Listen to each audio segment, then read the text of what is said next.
Have you ever finished a paycheck week, felt quietly proud for a moment, then opened your banking app on Friday evening and the number staring back at you was already smaller than it should be?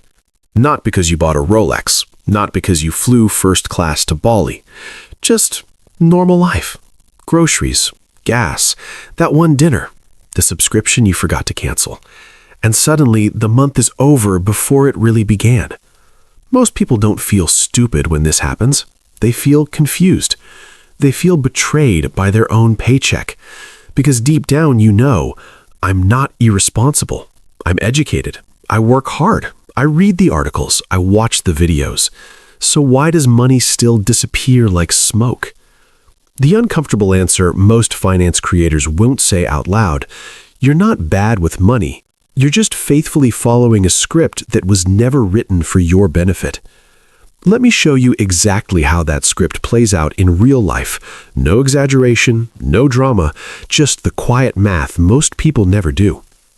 Meet Sarah, 34 years old, senior project coordinator in a mid-sized tech firm.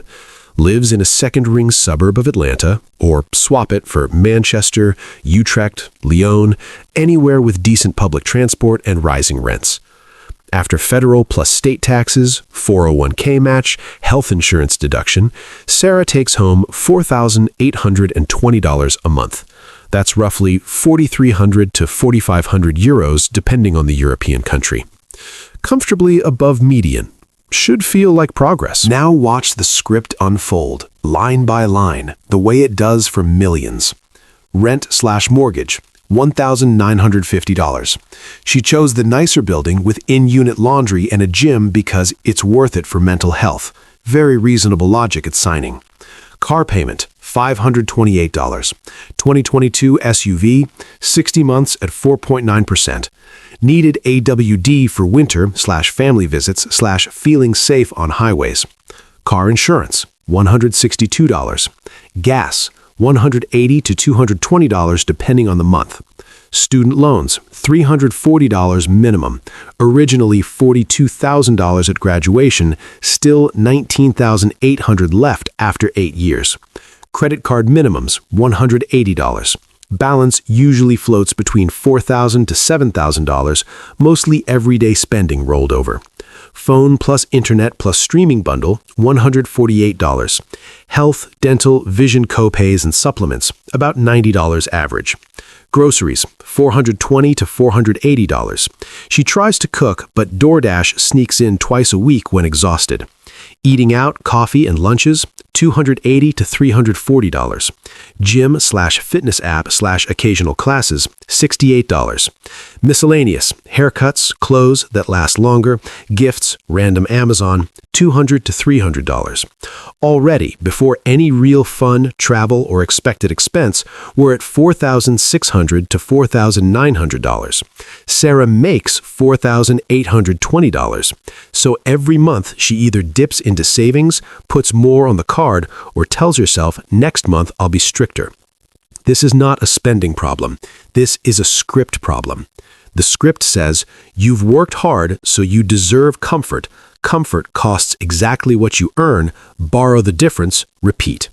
And the system is built to make that loop feel completely normal. Let's break down just 3 pieces of that script with cold, simple numbers, because numbers don't lie, stories do. First, the car trap. Average new car loan in the US right now, $41,000 at 7% over 72 months. Monthly payment, $710 to $750. Total interest paid over life of loan, $11,000 to $13,000. But here's what almost no one calculates. That $710 monthly payment, if invested at a conservative 7% real return, instead of going to depreciation plus interest, would become, after 10 years, approximately $125,000. After 20 years, approximately $315,000. After 30 years, approximately $760,000.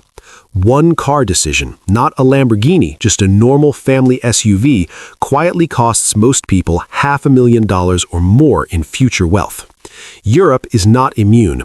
In Germany, France, UK, PCP/personal contract purchase plans make monthly payments look tiny until the balloon payment or you hand the keys back with nothing to show for it. Second, revolving credit card debt. Sarah carries $5,500 average balance at 21% APR, very common now. She pays $180 minimum each month. At that rate, it will take her 22 years and 3 months to pay it off. Total interest paid, approximately $9,800. She will pay almost double what she originally spent on coffee, clothes, furniture, Christmas gifts, and emergencies that weren't really emergencies. The psychological trick here is brutal but brilliant. Minimum payments make $5,500 feel manageable, but time makes it catastrophic. Third, housing creep.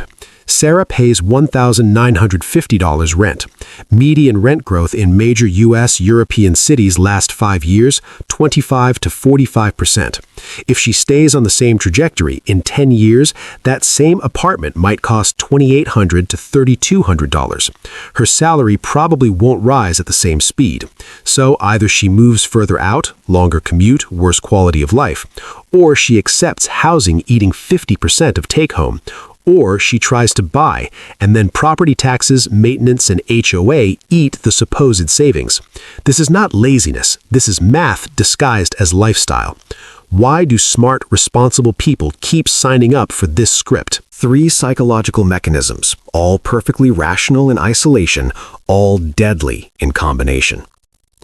Present bias, hyperbolic discounting. We value $100 today about 3 to 10 times more than $100 in 10 years. So, I need the car now beats future me will be rich. Lifestyle reference points, hedonic adaptation, and social comparison. Once you experience a certain standard, nice apartment, reliable car, eating out occasionally, going backward feels like failure. Instagram or LinkedIn or friends don't post their credit card statements. They post the result. You compare your insides to their outsides. Mental accounting and debt neutralization. We bucket money weirdly. Salary is for living. Bonus is for fun. Tax refund is free money. Credit limit is extra budget. Debt feels like it belongs to future you. Future you is always richer, stronger, more disciplined in our imagination. So we spend today confident future us will handle it. But future us is the same person, just older and more tired. If nothing changes, here's the most likely decade-by-decade picture. Age 35. Net worth is approximately $8,000 to $15,000. Emergency fund plus small 401k or ISA.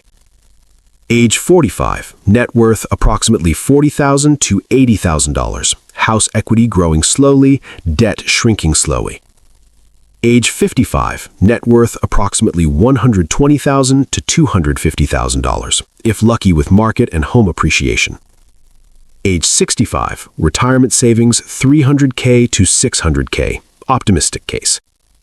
After inflation, healthcare costs, potential long-term care, that number buys a very modest retirement in most Western countries today. Not poverty, just small.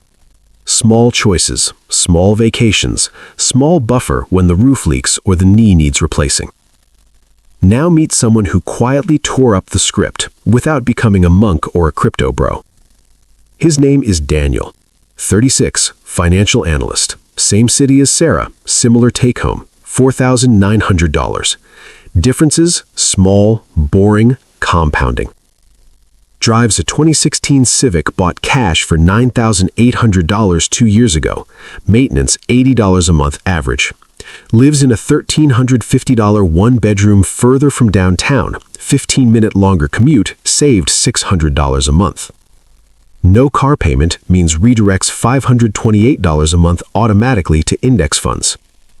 Credit cards paid in full every month, earns 1.5 to 2% cash back instead of paying 21%.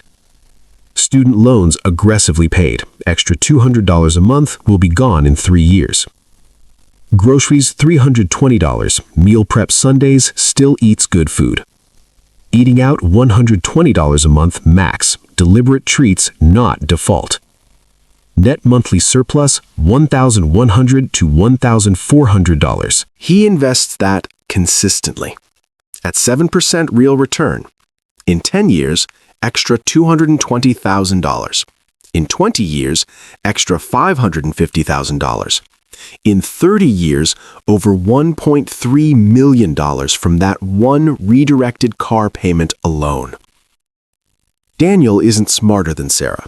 He isn't luckier. He just stopped accepting the default storyline. He asks one question before every major recurring expense. Does this choice make next decade me richer or poorer, and by roughly how much? Not do I deserve it, not does everyone else have it, just math plus time. That single filter changes almost everything. You don't have to become Daniel overnight, but once you see the script clearly, once you realize most of the pressure isn't coming from inside you, but from a system quietly profiting off monthly minimums and status purchases, something fundamental shifts. You stop feeling guilty. You start feeling awake. And awake people make different decisions, not heroic ones, just clearer ones. If this made you pause and rethink even one automatic payment, hit subscribe. We'll keep pulling back the curtain, calmly, honestly, no hype. See you in the next one.